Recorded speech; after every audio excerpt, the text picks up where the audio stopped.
Okay. The SoFi NBA Play-In Tournament is Tuesday, Wednesday, and Friday of next week, and all 6 games are only on Prime. Watch as 8 teams take their final shot to make the NBA playoffs. It all tips off Tuesday, April 14th, only on Prime. Can't wait. All right, later tonight in Game 2 of our doubleheader, we'll be watching 2 teams on their way to the playoffs from the West. The Rockets looking for their 9th win in a row.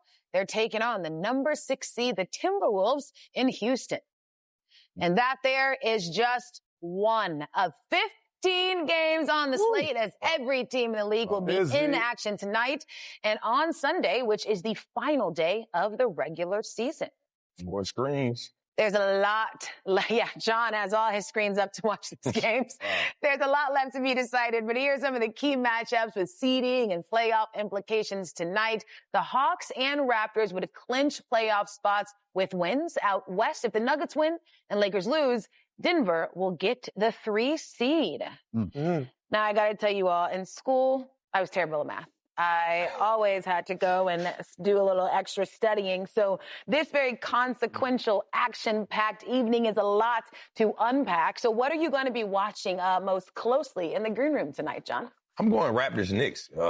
They all like one game apart from each other. And I think with the Raptors, they're getting Emmanuel quickly back. I think he's a key pivotal point for their team. Like, he's a true point guard for them.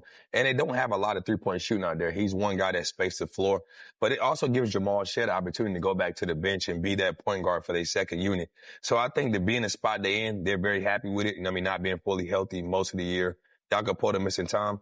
But I want to see what they do tonight, because this is the opportunity to lock in your playoff spot. You don't want to get to the play-in. Yeah, worth saying, though, Knicks 4-0 against the Raptors this season. What about you, Eugene?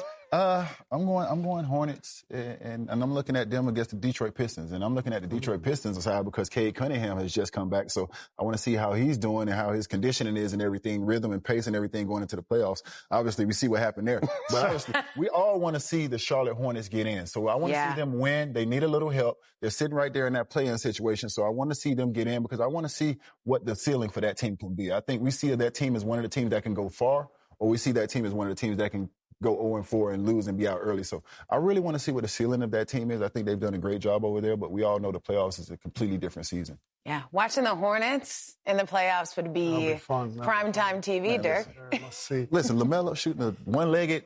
If I see that in the playoffs, like, he can't go tween for 20 seconds then shoot a one-legged. I need to see that in the playoffs, John. I done seen everything but the win. I need to see that in the playoffs. I'm with you. I want to see it. I'm locked in on our game, obviously, in our games. Also like to see the Knicks-Raptors game. The Knicks can still get to 2. Obviously, they need to win both, and the Celtics need to lose. But as long as there's still a chance to get home court in the second round, they should go for it.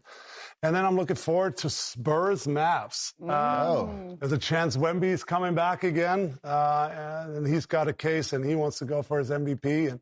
And my guy Cooper is still making a case for Rookie of the Year. So he's going to come out firing in the last 2. So that's a matchup that should be super fun and exciting. Yeah, looking to see if Wemby can fulfill the 65-game rule there. Play 20 minutes. Both of them. He plays 35 minutes a quarter. A lot of thirster. All right, Nickeil Alexander-Walker having a career year for the Hawks. Our combo with him is coming up as the countdown to tip-off continues right after this. It's been a career year for Nickeil Alexander-Walker in his first season in Atlanta. He's second on the Hawks and scoring at almost 21 points per game. And earlier we caught up with the frontrunner to win Most Improved Player. Nickeil, it is so great to talk with you. I feel like you deserve a round of applause. You're having an incredible year. He does. Incredible year. Thank you. Averaging almost 12 more points this season than last year. I mean, how has this Hawks team and this situation just helped you showcase the kind of player you truly are? I think just everybody just giving me the freedom to be myself. The biggest thing I feel like you guys can attest to, you know, Dirk, John, UD, and being players is just not having to look over your shoulder to second guess the decisions that you want to make and you may feel within a game. And I feel like my first 6 seasons, there's a lot of things I felt, and based on the result was based on the reaction I would get from the coach. Would I stay in the game? Would I get out? So now as a young player, you start to overthink a lot of those things. But ever since I've been in Atlanta, I've just been able to grow, just to have the opportunity to be a better version of myself, make mistakes, play through mistakes. And for me, I think that's what it's always been. Nickeil, you did here, man. Hell of a year. Enjoyed watching you play, even when you were in Utah, even when you were in New Orleans, and obviously you got your opportunity in Minnesota and you took advantage of it. But talk about just being on 4 teams and the dark nights and just the journey and the ups and downs, and maybe you wanted to give up or whatever you had to go through for the young kids at home that's not going to get drafted or gets drafted later and has to go through these things. Just talk about some of the things you had to go through to get to this point. Yeah, I think the thing that you don't really learn or they don't teach you when you're entering the league is what it means to wait your turn. They tell you to wait your turn, but you don't really understand what that means.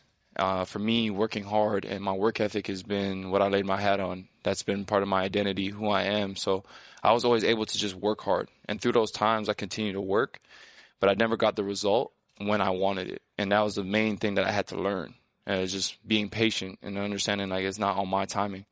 And the faith that I was born and raised with, and I kind of just based my life upon it. It's even hard. You start to doubt that because you feel something, but when you go into the everyday world, you see another thing.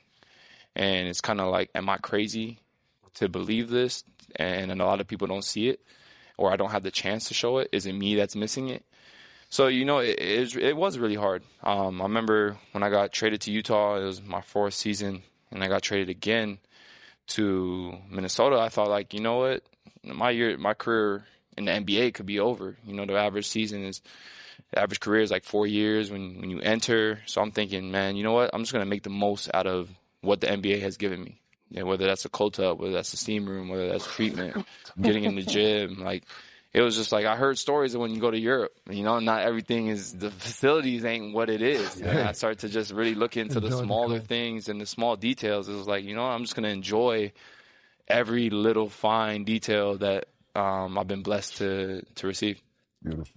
What up, Nickeil? This is Jay Wall here. I've been a fan since you was at Virginia Tech, and I just want to know, like, how do you feel knowing you was going to Atlanta, understanding you was taking over a role where Trae Young was, where he was the franchise guy, been to the East Conference Final? Do you feel like there was any pressure on you, or did you feel like you were just getting the opportunity to really show what your game is like? When I first signed, it was just a lot of, like, internal pressure. Now it's time to turn it up. Now there's no other excuse. Before I could blame others. I didn't get the opportunity. I didn't get to do this. I didn't get to showcase myself. Now it's like I'm coming to a situation that I prayed for, I asked for, I worked for. And so now all that pressure relies on me. Whether I go out there and I produce, all those things, like I took accountability on that. But then just trusting the summer work, trusting like the people that I had around me and myself, and just kind of letting go, like knowing that all I had to do was continue to work. And then when the situation came, the rest would take care of itself. And then that mindset for me is just what's continuously taking over. Just continue to work and let everything else play out. You stress so much about, trying to make the playoffs, comparisons, all these different things. And if it's one thing I learned of being Shai's cousin is you're going to have a lot of comparisons. So, it's just embracing that and finding like peace in who I am. And each day I just try to get better, and whether that's winning tonight's game, whether that's in the weight room, training, treatment, like the same mentality that I had in Utah just kind of carried over into my life. And Nickeil, how did you develop that left hand? It looks like, do you write with your left? Or, when we watch a game, it is sickening the way you finish over the bigs with your left, you dunk with your left. How did you develop that? I don't know, but my friend Callie, when I was growing up, he was a big John Wall fan. You were his favorite player. And then he always drew that comparison. I was just dunking with my left. For me, my uncle, when I was 7, 8 years old, Shai's dad, he told me, anything you can do with your right, you should be able to do with your left. And I remember being a kid and just taking that, and it was like, if I'm going to work out, I'm type A, so if I wrote out my workouts, and if I'm doing 5 with my right, I'm going to do 10 with my left. And then eventually over time, it just became, I didn't realize I didn't balance it out after a certain period of time that my left became dominant. Sick. Incredible stuff, Nickeil. Thank you so much for your time, and have a great game against the Cavs tonight. Good luck today. Thank you. I appreciate it. More congrats in order for Nickeil. He is the recipient of this year's Sekou Smith Award. As we can see, he is incredible with the media, always thoughtful. That winner exemplifies professionalism and integrity, and that award honors the late, very respected basketball journalist Sekou Smith. So congratulations to Nickeil on winning that award. Well deserved, as we just saw. Yes. All right, and his teammate, Dyson Daniels, is the reigning most improved player. Daniels in Atlanta taking on the Cavs tonight. NBA on Prime pregame, presented by CarMax, continues on after this.